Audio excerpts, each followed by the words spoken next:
Hello, I'm AD Hobbs, and this is my third Star Trek themed review. And before I begin, I'd just like to say there's a cat in this room, and well, he's promised to be quiet, so let's take his word for it. Secondly, just one thing I missed about the last review I did about the 2009 film Star Trek.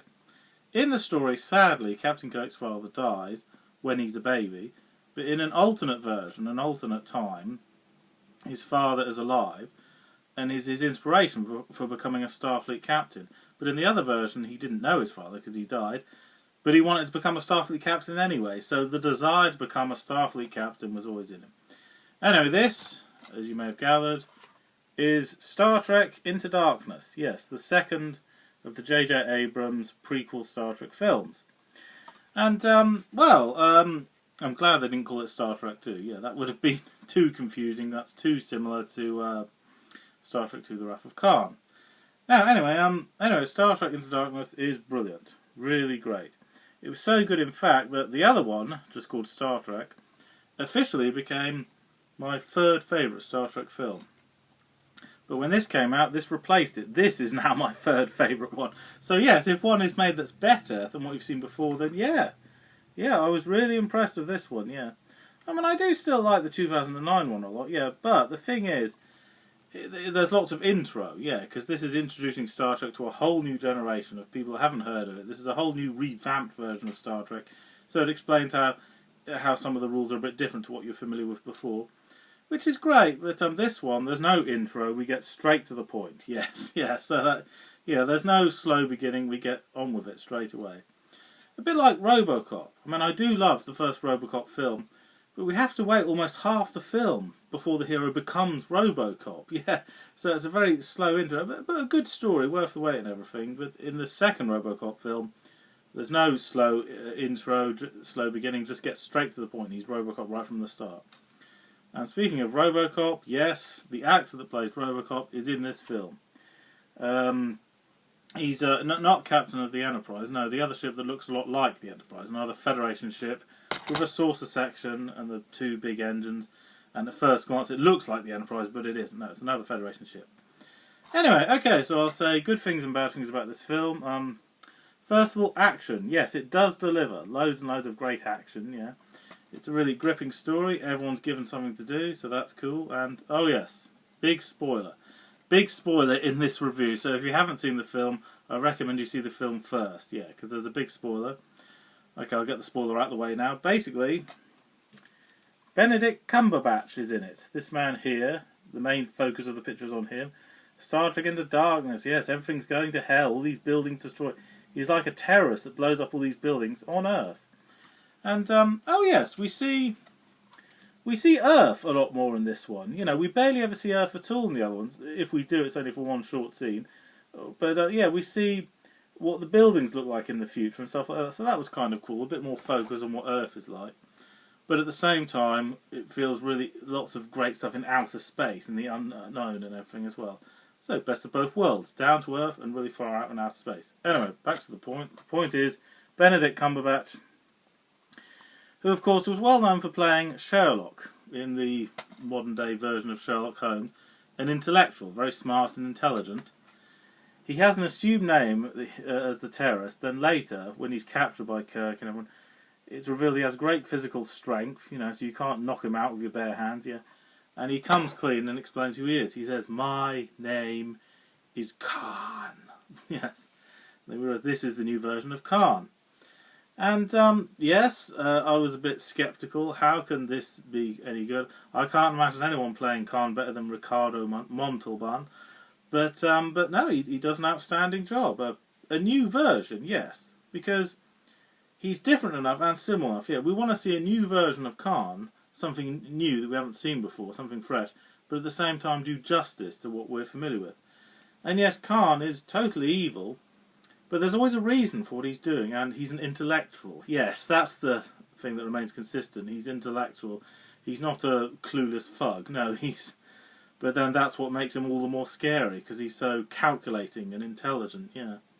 Oh yes, and we see a brief cameo of future Spock, yes, when they've never heard of Khan Noonien Singh, and they ask him to tell them about him, and he says, Well, normally I'm not allowed to tell you about future events. There's a limit to what I can tell you, but I'll make an exception this once. Yes, I'll tell you. They say, well, is he bad or good? And he says, well, he's brilliant, brilliant in mind, not in character. He's very calculating, and he is totally ruthless. He'll commit crimes against humanity. If he has to kill 100 or 1,000 people to get what he wants, he'll do it. He'll commit genocide to get what he wants. And we eventually beat him, but at great cost. So he's bad. Let's cut a long story short. He is bad, yes. He's a really bad man. And Benedict Cumberbatch, well, little twist here.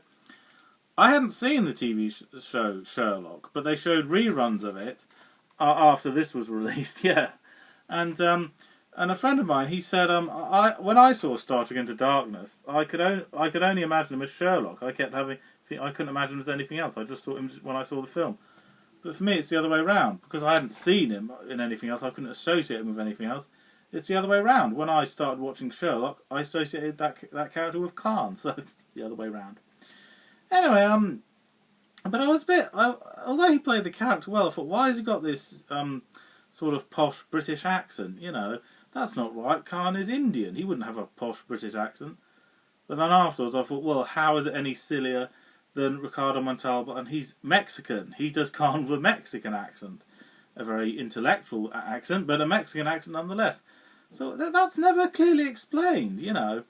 What does it mean then? Did Khan have Indian parents, but he was raised in Mexico? Or in an alternate version, he was raised in England? You know, well, as long as the character's played well, I guess you turn a blind eye to inaccurate accents. And yes, he because of he's genetically modified, you know, physically and mentally superior to a regular man. And because of that, they can use his blood to save Captain Kirk's life when Captain Kirk is badly hurt. And yes, again, we have, like the previous Star Trek film, we have references to like Star Trek 2. Like, instead of Spock getting exposed to radiation from the engines, it's Captain Kirk. And they can't touch because of the see-through wall between them both. Yeah. And then, yes, instead of Captain Kirk going, Khan! Instead it's Spock who goes, Khan! That famous one-word one-liner from the previous one. So yes, homages to the original, yeah. Now, I do like Star Trek II: The Wrath of Khan. Brilliant Star Trek film, but can we stop doing quotes from that one, you know? If J.J. Abrams does another Star Trek film, could he do quotes from a different Star Trek film instead, you know? Because there are other Star Trek films besides Star Trek 2, you know, and they had some half-decent one-liners, yeah. And again, like the first one, everyone's given something to do, yes. Scotty, you know, and Uhura uses her language skills and everything. Oh yes, and we briefly see some Klingons, but they look different. We're familiar with that, they still have the wrinkly forehead, but it's different. It's sort of, I don't know, shaped like the scales of a fin on the back of a dinosaur or something. It's a different style of wrinkly forehead. That's basically what I'm saying, and that divided a few Star Trek fans. That no, let's keep the wrinkly forehead what we're familiar with. But this is a new version of Star Trek. You know, it's still the same Klingon language. You know that remains consistent. Yeah, and oh, okay, I'll say, I don't know if this is a blooper or not. We'll see if you can make up your own mind. In the opening sequence, we see the Enterprise is on a new alien planet they've discovered. It's a primitive culture, primitive savages living there. Anyway, the Enterprise is underwater. So to get back to it, they jump off a big cliff, dive in the water, and get back inside, and it comes out of the water, flies in the sky, and then flies into outer space. The Enterprise can go underwater. Why has it never used this incredibly useful ability before? You know?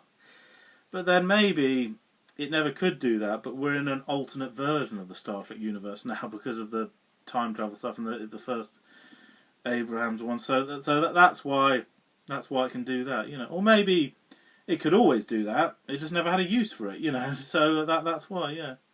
Which is interesting because in Star Trek 4, The Voyage Home, when they're inside a Klingon ship, it crashes in the water on Earth, and they think, right, everyone get out of here, quick, before we sink.